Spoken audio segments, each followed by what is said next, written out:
I'm gonna teach you how to build something like this. Or this. Or maybe even something like this. If you want to build a saltwater aquarium, stick around. I'll show you how. Just a little disclaimer here, this video is not going to contain everything you need to know, but it's going to have enough information to get you started. Just imagine if you watched a 15-minute video on how to play the piano. I doubt you would expect to be Sergei Rachmaninoff by the end of it, but you'd probably pick up enough skills to start playing the piano. So while you won't be a marine biologist after this video, I'll give you enough information to get started. Please consider subscribing to My First Fish Tank, liking this video, and turning on those notifications. We put out new beginner saltwater aquarium content at least once a week every Friday at 9 a.m. Pacific Standard Time. I'm going to reference a lot of different things in this video, and I'll put the links to everything below. And if you're craving more saltwater aquarium content, consider joining our newsletter with video updates, blog updates, giveaways, articles, and just tons of cool stuff. And if you sign up and you realize it's not for you, we get it, we hate spam, so we offer easy one-click unsubscribe. Enough of the intro, let's get to it.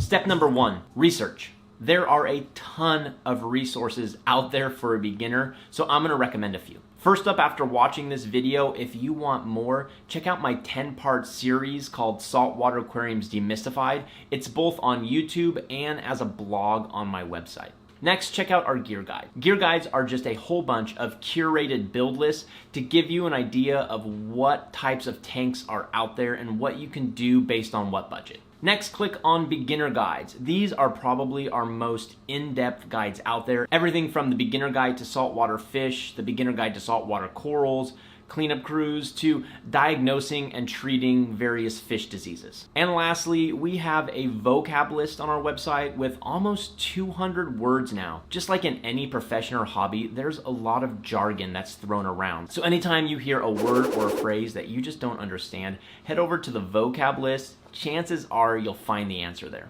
Your goal in step 1 is not to become an expert, but to learn enough so that you can decide on what type of tank you want to build. I'm not gonna lie to you, you may feel overwhelmed during this step. It's totally normal. Shoot us an email, contact@myfirstfishtank.com. We're here to help.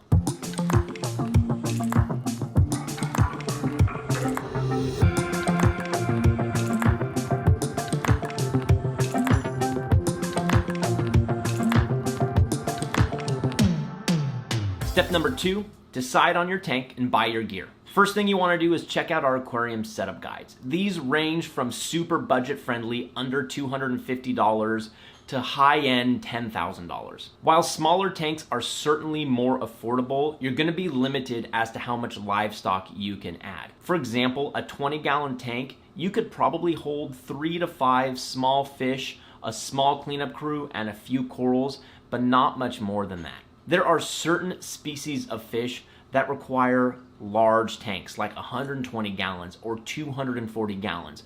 So if you have your heart set on a certain fish, just make sure you build your tank accordingly. While there are many great online retailers, be sure to support your local fish store as well. They are incredibly important to this hobby, and not only that, but they may have the equipment you need that you could buy and take home and start setting up your first saltwater aquarium today.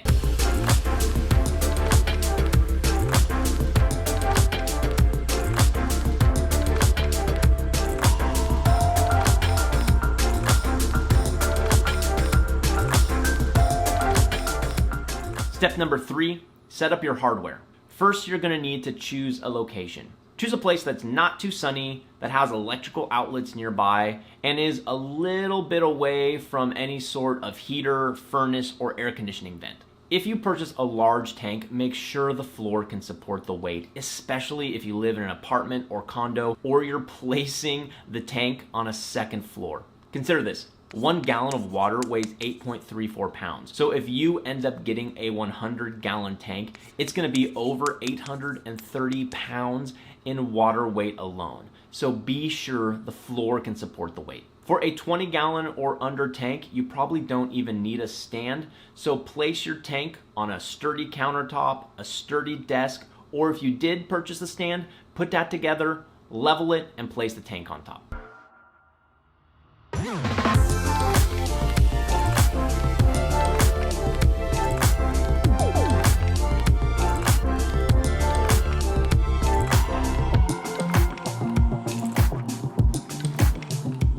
Step number 4, leak test. There's nothing worse than getting your new tank, filling it with salt water, and then discovering you have a leak, because the only thing you can do at that point is to drain it, fix the leak, or to return the tank. To perform a leak test, just fill your tank with tap water, wipe it down on the outside, and then check back in a couple hours to make sure there aren't any leaks. Drain the tap water out of there, and you're ready for the next step.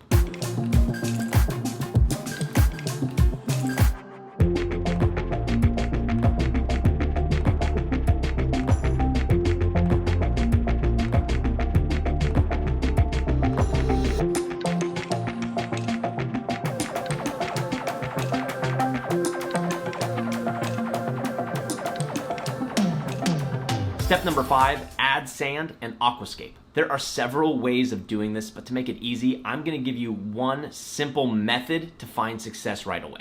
While you don't need sand to have a successful saltwater aquarium, most hobbyists prefer sand because it's aesthetically pleasing and it offers a place for livestock to live. There are 3 types of sand that I recommend. They all come from Carib Sea, their Arig Alive brand. The first is Fiji Pink. This is very, very fine sand.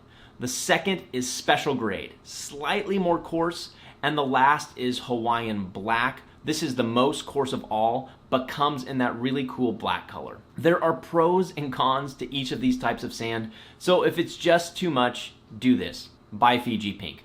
It's a great sand. If you have a 10-gallon aquarium, buy a 10-pound bag. If you have a 20-gallon aquarium, buy a 20-pound bag. Your goal when purchasing sand is to have a sand bed that's about 1 to 1.5 inches in depth. Now it's time to aquascape your tank. Whatever live rock you choose, there's a couple really important things you want to consider. The first thing is making sure the aquascape is stable, and the second thing is to make sure you provide enough hiding places for your livestock. There are really advanced methods for aquascaping that includes using drills, saws, acrylic pieces, epoxies, and cement, but we're not going to do any of that because you don't need to do that to have a successful aquascape. I'd recommend stacking your live rock in whatever way is most aesthetically pleasing to you, as long as you're providing a hiding place for your fish and as long as it's stable and not too tippy. Be careful when you're aquascaping your tank, because if you drop a large piece of live rock on the bottom of your tank, you may break the glass, thus destroying your tank. Be sure to keep your aquascape about 1 inch away from the glass so there's enough space for a magnetic algae scraper. When you're creating your aquascape, you can make caves, you can make towers, islands, arches, overhangs. You're the architect, so do something that's going to be pleasing to you.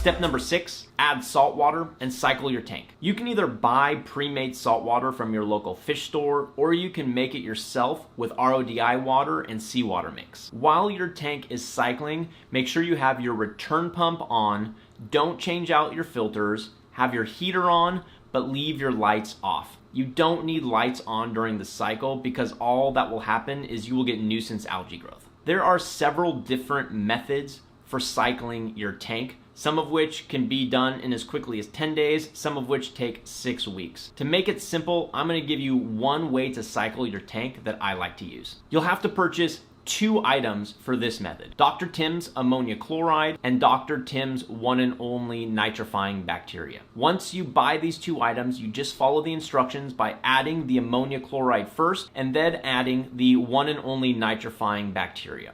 When I have used this method in the past, my tank has cycled in about 2 weeks. You're gonna test your water every single day and track your ammonia, nitrite, and nitrate during this process.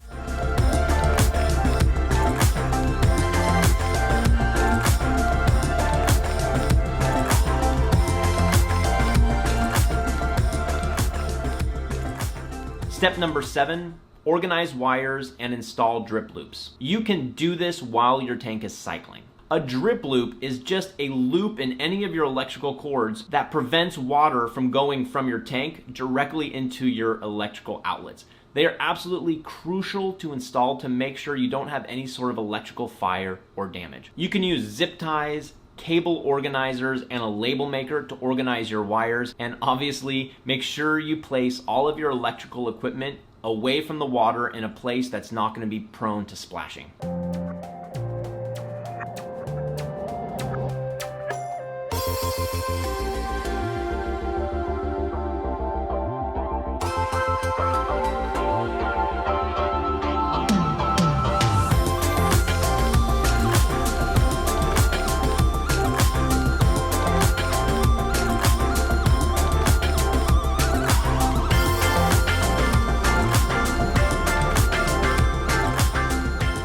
Step number 8, perform a 50% water change. Now that your tank is fully cycled, it's time to reduce those nitrates. Change out half of your salt water with freshly made salt water.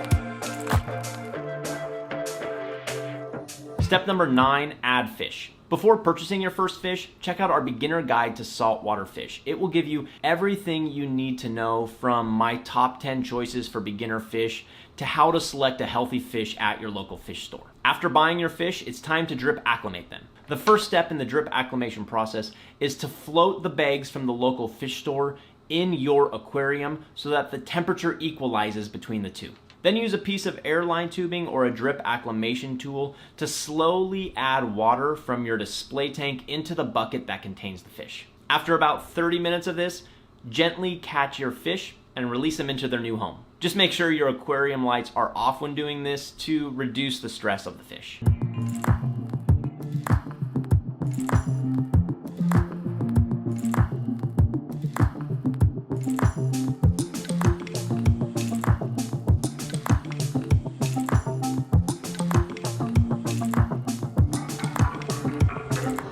Step number 10, maintenance. There are daily tasks, weekly, monthly, quarterly, semi-annual, and annual tasks, and I'm not going to go into detail for all of them. Suffice it to say, there's a link below with tons more information about all the maintenance you're going to have to do. A few of the most common maintenance chores you're going to have to do: feed your fish, clean your glass, and do a weekly water change. When you're ready to add corals and a cleanup crew, check out our beginner guide to corals and our beginner guide to cleanup crews. They will help get you started with the right choice for your tank. In this video, I purposely didn't go into a lot of details so as not to scare you away from the hobby. When you're ready for a ton more information, check out our Saltwater Aquariums Demystified series. You can watch the 10-part series on YouTube or read it on our blog, myfirstfishtank.com. If you found this video helpful or inspiring in any way, please consider subscribing, liking this video, and turning on notifications. And if you're craving more beginner saltwater aquarium content,